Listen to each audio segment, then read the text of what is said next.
Hi guys, welcome to our channel. ప్రస్తుతం మనతో మాట్లాడడానికి సీనియర్ జర్నలిస్ట్ దాము బాలాజీ గారు ఉన్నారు. వారితో మాట్లాడదాం. Hi sir. హాయ్. షర్మిల ఈరోజు జగన్ బర్త్డే విషెస్ గురించి విష్ చేయలేదు, దాని గురించి మీ మాటల్లో సార్. యాక్చువల్గా ఆయన బర్త్డే నిన్న. మామూలుగా అయితే జగన్ బర్త్డేకి ఈవెన్ చంద్రబాబు, పవన్ కళ్యాణ్ కూడా విష్ చేశారు, మోడీ విష్ చేశాడు. సో ఈ కాంటెక్స్లో అందరి కన్ను ఇప్పుడు షర్మిల మీద పడింది. షర్మిల విష్ చేస్తుందా లేదా అని అందరూ ముందే పోస్టులు పెట్టారు, కానీ ఆమె విష్ చేయలేదు. సో షర్మిల ఎందుకు విష్ చేయట్లేదు అనే ఒక చర్చ నడుస్తుంది. మామూలుగా అయితే పెద్ద మన మామూలు ఫ్యామిలీస్లో ఇలాంటివి ఎవరు పట్టించుకోరు, కానీ ఇది ఒక celebrity family and political family. Already వాళ్ళిద్దరి మధ్య రైవలరీ నడుస్తుందని, సో ఆమె ఆంధ్రప్రదేశ్లో వెళ్ళి రాజకీయాలు చేయబోతుందని, కాంగ్రెస్కి ఇన్ఛార్జిగా అక్కడ ఉంటుందని, ఇలాంటివి రకరకాల వార్తలు గత కొంతకాలం నుంచి వస్తున్నాయి. సో ఈ కాంటెక్స్లో ఇది చాలా ఇంపార్టెంట్ వార్త అయ్యింది ఆమె చెప్పకపోవడం.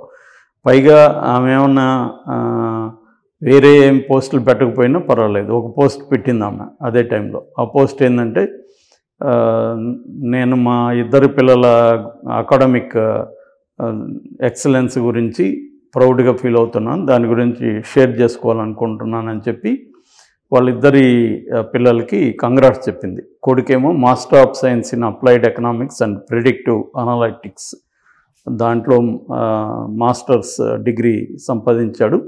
కూతురేమో బీబీఏ బిజినెస్ అడ్మినిస్ట్రేషన్, దాంట్లో ఫైనాన్స్, దాంట్లో ఆమె పాస్ అయింది. సో మీరిద్దరు కూడా చాలా త్వరగా లైఫ్లో అచీవ్ చేశారు. సో నేను మీ గురించి చెప్పుకోవడానికి నాకు ప్రౌడ్గా ఫీల్ అవుతున్నాను అనేది ఆమె చెప్పింది అన్నమాట. పోస్ట్ పెట్టింది అదే రోజు. సో ఆ పోస్ట్ పెట్టడానికి టైం ఉంది, ఆ పోస్ట్ పెట్టడానికి ఓపిక ఉంది. అన్నకి విషెస్ ఎందుకు చేయలేదు అనేది చర్చ. అంతకుముందు విజయమ్మ బర్త్డేకి కూడా జగన్ విషెస్ చేయలేదని కూడా ఈవెన్ రాధాకృష్ణ కొత్త పలుకులో కూడా రాశాడు. సో ఇదేంటంటే జగన్ అండ్ షర్మిల మీద విపరీతమైన ఫోకస్ ఉంది. యాక్చువల్గా ఏంటంటే ఆమె ఇక్కడ తెలంగాణలో పార్టీ పెట్టినప్పుడే ఈమె ఎవరి బాణం అనేది అప్పుడు చర్చల్లోకి వచ్చింది. ఇది జగనన్న బాణమే, ఎందుకంటే ఈమె గతంలో నేను జగనన్న వదిలిన బాణానని చెప్పుకునేది ప్రజలకి, అతను జైల్లో ఉన్నప్పుడు, ప్రజల్లో ఉన్నప్పుడు. అందుకని ఇక్కడ కూడా అదే చర్చ, ఈమె ఇక్కడికి ఎందుకు వచ్చింది, జగనన్న వదిలిన బాణమా, ఒకవేళ జగన్కి ఈమెకి ఏమన్నా దూరం పెరిగి ఉంటే, లేకపోతే జగన్ మీద కోపంతో ఈమె పార్టీ పెడితే అక్కడ కదా పెట్టాలి, ఇక్కడ ఎందుకు పెట్టింది, ఇవన్నీ చర్చలు వచ్చాయి. ఇంకొకటి ఏం జరిగిందంటే, జగనే ఈమెను ఇక్కడ ఇంప్లాంట్ చేశాడు. కేసీఆర్కి అనుకూలంగా ఈమె కేసీఆర్తో పోరాడుతూ ఉంటే ప్రతిపక్షాల డైవర్షన్ తన వైపు వస్తుంది. సో యాంటీ బీఆర్ఎస్ ఓట్లన్నీ కూడా కొంతవరకు ఈమె చీల్చగలుగుతుంది అనే వెర్షన్ కూడా వినిపించింది అనమాట. సో ఈ కాంటెక్స్లో ఆమెమో ఆ వెర్షన్ని ఫెయిల్ చేస్తూ మెల్లగా డైల్యూట్ అయిపోయింది. పోరాడిందైతే పోరాడింది, కానీ తనకు అనుకున్నంతగా బలం రాలేదు, ఇక్కడ పెద్ద నాయకులు ఎవరు చేరలేదు పార్టీలో. సో ఆమె సింగిల్గా పోరాటం చేసుకుంటూ వెళ్ళింది. వాళ్ళ అమ్మ ఆమెకి హెల్ప్గా ఉంది. ఏదేమైనా గత కొంతకాలం నుంచి వీళ్ళిద్దరి మధ్య అయితే ఓపెన్గా రహస్యంగా ఏమైనా కలుస్తున్నారా, మాట్లాడుకుంటున్నారా అనేది తెలియదు, కానీ ఓపెన్గా అయితే వీళ్ళిద్దరు కలవడం కానీ, ఫంక్షన్లో కలవడం, ఇంకో చోట కలవడం అనేది లేదు. సో అదే కాకుండా వివేకానంద రెడ్డి హత్య కేసులో కూడా ఓపెన్గా సునీతారెడ్డిని సపోర్ట్ చేసింది. సునీతారెడ్డికి చంపాలని అవసరం లేదు నాన్నని, ఆస్తులు అనేవి అసలు లేవు, అవి ఎప్పుడో క్లియర్గా అయిపోయినాయి. సో ఆస్తుల కోసం సునీత చంపాలని అవసరం లేదనేది కూడా ఓపెన్గా మాట్లాడింది. అంటే అర్థమేంటి, సునీత కాదంటే ఇంక ఉన్నది అవినాష్ రెడ్డి బ్యాచ్. సో అవినాష్ రెడ్డి చంపిందని ఏం చెప్తుందా ఇండైరెక్ట్గా అన్న చర్చలు కూడా అప్పుడు వచ్చాయన్నమాట. సో ఆ తర్వాత ఆమె ఇక్కడ పార్టీని కాంగ్రెస్లో కలిపేస్తుంది అనేది చెప్పారు. ఆమె అది ప్రయత్నించింది కూడా. అధిష్టాన వర్గం సోనియా, రాహుల్ని కలిసింది, వాళ్ళు కూడా ఓకే చేశారు. అంతా అయిపోయింది అనుకున్న క్షణంలో రేవంత్ రెడ్డి దాన్ని ఆపేశారు.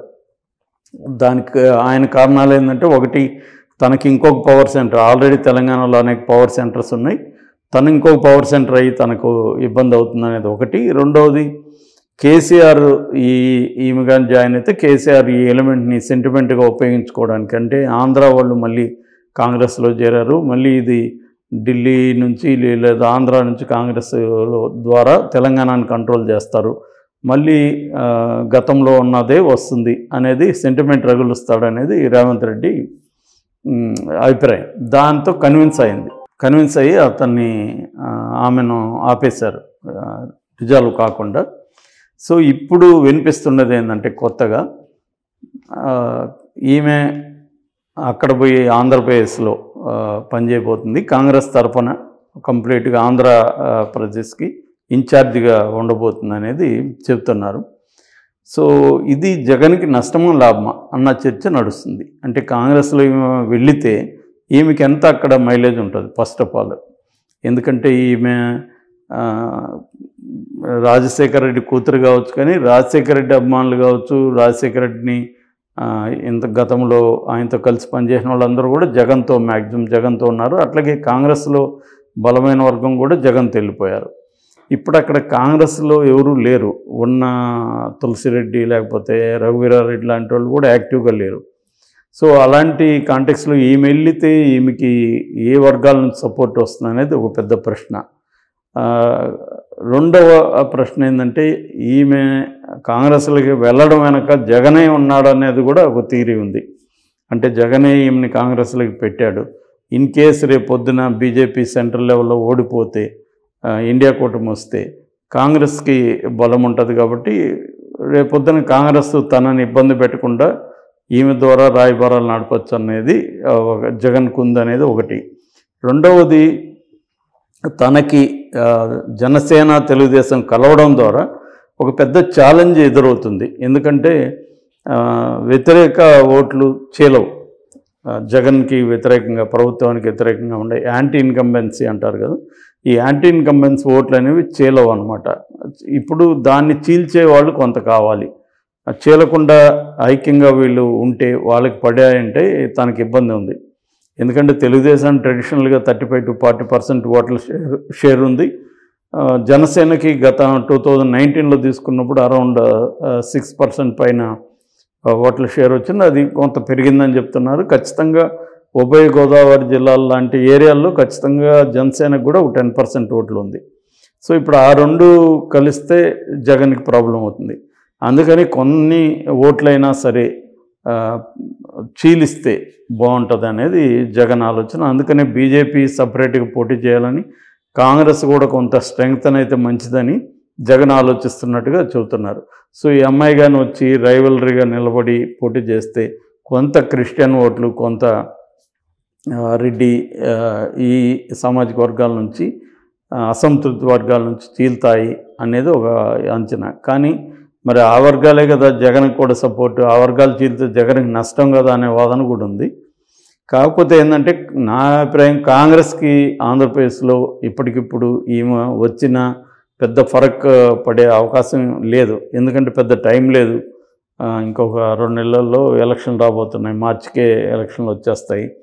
కాబట్టి ఇప్పుడు వెళ్ళి ఆమె ఏం చేస్తుంది? ఇక్కడే 2 years నుంచి ఏం చేయలేని ఆమె అక్కడ పోతే ఏం చేస్తుంది? ఇక్కడే ఎంతో కొంత ఆమె చేయగలిగిన పరిస్థితి ఉంది, అక్కడే ఏమి చేయలేదు. ఏదేమైనా ఆమె పరిస్థితి అయితే అగమ్య గోచరంగా మారిందని మనం చెప్పుకోవచ్చు.